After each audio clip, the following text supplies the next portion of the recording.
গত বছরের ৫ আগস্ট সরকার পতনের পর দীর্ঘদিন গড়িয়ে গেলেও আওয়ামী লীগের রাজনীতি এখনো মুখ থুবড়ে পড়ে আছে। কেন্দ্রীয় নেতাদের বেশিরভাগ জেলে অথবা বিদেশে পালিয়ে যাওয়ার কারণে দলীয় নেতাকর্মীরা দিশেহারা হয়ে পড়েছেন। শুধু তাই নয়, জুলাই অভ্যুত্থানে ছাত্র জনতাকে গুলি করে হত্যার অভিযোগে দায়ের হওয়া বিভিন্ন মামলায় গ্রেপ্তার আতঙ্কে পালিয়ে বেড়াচ্ছেন তারা। এমন পরিস্থিতিতে কবে নাগাদ দেশের রাজনীতিতে আওয়ামী লীগ আবারও সরব হবে তা নিয়ে ধোঁয়াশা রয়েছে। এমতো অবস্থায় আওয়ামী লীগের ভেতরে বড় রকমের পরিবর্তনের সম্ভাবনা নিয়ে নতুন করে আলোচনার সূত্রপাত হয়েছে। ভারতীয় গণমাধ্যম আনন্দবাজার গতকাল বুধবার তাদের এক প্রতিবেদনে জানিয়েছে, ভবিষ্যতে শেখ হাসিনা দলটির নেতৃত্বে নাও থাকতে পারেন। এমন পরিস্থিতিকে সামলে নিয়েই চলছে প্রস্তুতি। পরিস্থিতি সামাল দিতে সক্রিয় হয়েছে দলটির অনেক নেতা। আনন্দবাজারের ওই প্রতিবেদনে বলা হয়, আওয়ামী লীগ থাকবে, নেতৃত্বে শেখ হাসিনা থাকবেন না। তার ঘনিষ্ঠ হিসেবে পরিচিত নেতারাও বাদ যাবেন। আওয়ামী লীগের পরিচিত কিছু নেতানেত্রীকে সামনে রেখে নব্য আওয়ামী লীগ বা তথাকথিত পরিচ্ছন্ন আওয়ামী লীগকে বাজারে আনার একটি পরিকল্পনা বাংলাদেশে বেশ এগিয়েছে। আওয়ামী লীগের বর্তমান নেতৃত্বে এই প্রয়াসকে প্রতারণা ও তাদের দলকে ধ্বংস করার চক্রান্ত বলে আখ্যা দিচ্ছেন। ভারতের কূটনীতিকদের একাংশ মনে করেন, হাসিনাকে বাদ দিয়ে নব্য আওয়ামী লীগ গঠিত হলে দিল্লির পক্ষে তা সুখকর হবে না।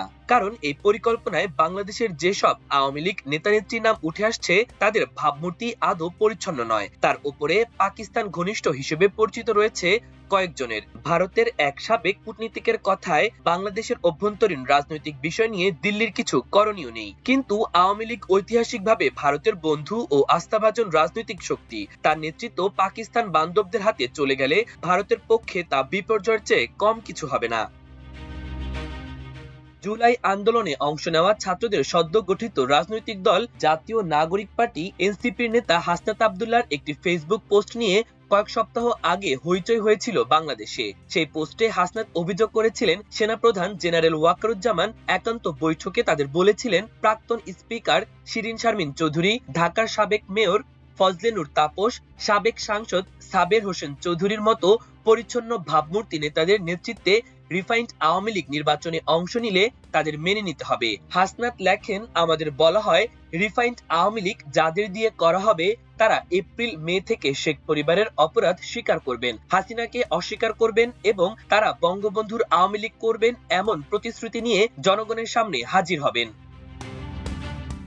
আওয়ামী লীগের এক যুগ্ম সাধারণ সম্পাদক বলেছেন, হাসনাতের পোস্টের আগেই আমরা এই চক্রান্তের বিষয়টি জানতে পারি। নামগুলিও নতুন নয়। এইভাবে তারা দেখতে চায় নির্বাচনে আওয়ামী লীগকে অংশ নিতে দেয়া হয়েছে, তবে সেটা হবে প্রতারণা। মানুষকে এভাবে ভুল বোঝানো যায় না। এই নেতা বলেন, 2006 সেনা অভ্যুত্থানে ক্ষমতা দখলের পর শেখ হাসিনাকে বাদ দিয়ে অন্য কিছু নেতাকে নিয়ে একটা আওয়ামী লীগ গঠনের চেষ্টা করেছিল পশ্চিমী শক্তি, তা ব্যর্থ হয়। এবারও তাই হবে। ওই নেতার মতে, ভারতের কংগ্রেসের যেমন গান্ধী পরিবার বাংলাদেশে আওয়ামী লীগের কর্মী সমর্থকদের কাছেও শেখ মুজিবুর রহমানের পরিবারের ওপর অগাধ আস্থা ও ভরসা। রাজনীতিতে দুই পরিবারের ত্যাগ ও সাফল্য কম নয়। রাহুল গান্ধী যেমন ঠাকুমা ও বাবাকে হারিয়েছেন, শেখ হাসিনার বাবা মা ভাই সহ গোটা পরিবার খুন হয়েছে। ওই আওয়ামী লীগ নেতা বলেন, চক্রান্তকারীরাও জানে হাসিনাহীন আওয়ামী লীগ টিকবে না। আদতে আওয়ামী লীগকে ধ্বংস করাই তাদের লক্ষ্য।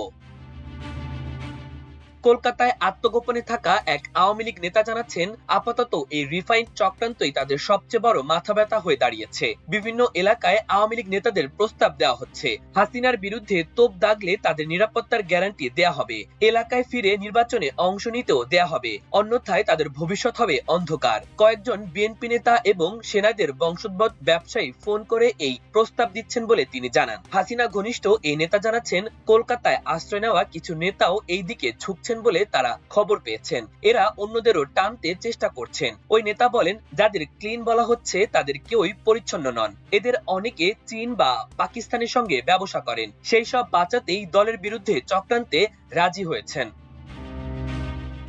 কিভাবে এই চক্রান্তের মোকাবেলা করছেন আওয়ামী লীগ। দলের ওই যুগ্ম সাধারণ সম্পাদক জানাচ্ছেন, জেলায় জেলায় ভার্চুয়াল মিটিং করছেন নেতৃত্ব। সেই মিটিং এ শেখ হাসিনা নিজে যুক্ত হচ্ছেন। ঘন্টা কয়েক ধরে তিনি কর্মীদের কথা শুনছেন, তাদের বলছেন এদের দিন ফুরিয়ে আসছে, আমি যখন বেঁচে আছি শীঘ্রই ফিরবো, কর্মীদের ওপরে হওয়া প্রতিটি নির্যাতনের বিচার করব। 64টি জেলার মধ্যে 23টি জেলার কর্মীদের সঙ্গে এই বৈঠক শেষ হয়েছে। হাসিনা বলেছেন, আমি দেশ ছাড়তে চাইনি, ইস্তফাও দেইনি, আমাকে জোর করে বিমানে তুলে দেশ ছাড়া করা হয়েছে, চক্রান্ত করে আমার সরকার ফেলা হয়েছে, এর শেষ দেখে ছাড়বো। মাল্টিমিডিয়া ডেস্ক, আমার দেশ।